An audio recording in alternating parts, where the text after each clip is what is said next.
Tree value in left sub tree is less than to value of root and value of right sub tree is greater than value of root. तो इसका मतलब ये हुआ कि अगर ये 50 है तो इसके लेफ्ट में जो है सो इससे कम होगा। जी देखिए ये 40 है, इससे कम है, और राइट में जो होगा इससे ज़्यादा होगा, यानी कि 60 है। इसका भी देखिए तो 30 है, 40 से कम है, और राइट में भी 45 है जो कि 40 से ज़्यादा है। इस तरह इसमें भी देखिए 60 से कम है 55 और 60 से ज़्यादा है 70। अब हम लोग बात करते हैं एवियल ट्री के बारे में। तो एवियल ट्री वैसे ट्री को कहते हैं जिसका बैलेंस फैक्टर या तो -1 हो, 0 हो या फिर 1 हो। तो ये बैलेंस फैक्टर कैसे निकालते हैं, आइए हम लोग जानते हैं। बैलेंस फैक्टर निकालने से पहले हम लोग जानते हैं कि लेबल किसे कहते हैं। तो ये जो है इसको हम लोग बोलेंगे लेवल 0, इसको बोलेंगे हम लेवल 1, ये है लेवल 2। जैसा कि आप लोग यहाँ देख सकते हैं balance factor is equal to लिखा हुआ है left sub tree minus right sub tree. तो इसका मतलब ये है कि अगर मेरे को इसका बैलेंस फैक्टर निकालना है तो इसके लेफ्ट में 1 लेवल 2 लेवल 3 लेवल, इसके लेफ्ट में 3 लेवल है, और राइट में 1 लेवल 2 लेवल 3 लेवल 4 लेवल। सबसे हाईएस्ट लॉन्गेस्ट जो लेवल होगा उसी को हम लोग काउंट करेंगे। 1 2 3 4 सबसे लॉन्गेस्ट 4 है, तो जो 3 - 4 -1, तो इसका बैलेंस फैक्टर हो जाएगा -1। ये 0 लिखा हुआ है, ये यहाँ पर मैंने उस समय नहीं जोड़ा था इस, तो उसका 0 है।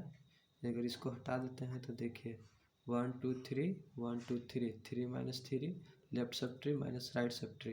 ये इसके लेफ्ट में है तो लेफ्ट सब ट्री, इसके राइट में है तो राइट सब ट्री। तो 3 - 3 0। अच्छा, अगर हमको इसका बैलेंस फैक्टर निकालना है तो इसके लेफ्ट में जो सब ट्री लगा हुआ है और इसके राइट में सब ट्री लगा है, तो left sub tree minus right sub tree को घटा देंगे। तो लेफ्ट में देखिए 2 ठो है और राइट में कुछ भी नहीं है, तो इसका बैलेंस फैक्टर आ गया 2। और उसी प्रकार इसका केवल लेफ्ट में है राइट में नहीं है, तो इसका 1 हो गया, इसका 0 है क्योंकि इसके ना लेफ्ट में है ना राइट में। उसी तरह से 60 का भी है, लेफ्ट में 1 है राइट में 2 है, तो 3 है, ये भी था,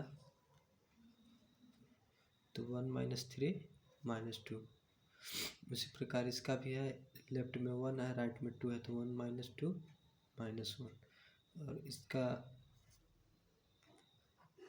1 हो जाएगा, ये नहीं था उस समय मैंने निकाला था, और इसका 0 हो जाएगा। अब हम लोग बात करते हैं एवियल ट्री के बारे में। एवियल ट्री वैसे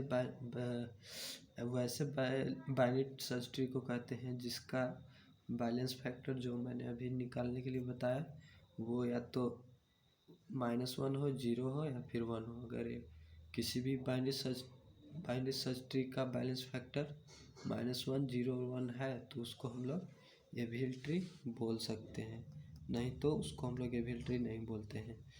अच्छा, बात करते हैं कि अगर कोई binary search tree AVL tree नहीं है तो उसको हम लोग एवियल ट्री कैसे बनाते हैं। तो इसके लिए हम लोग रोटेशन करते हैं, आइए उसके बारे में हम लोग जानते हैं। जैसा कि आप लोग देख रहे हैं there are 4 types of rotation होता है। फर्स्ट होता है right to right rotation, left to left rotation, left to right rotation और राइट टू लेफ्ट रोटेशन। 4 तरह का रोटेशन होता है। चारों कैसे होता है आइए हम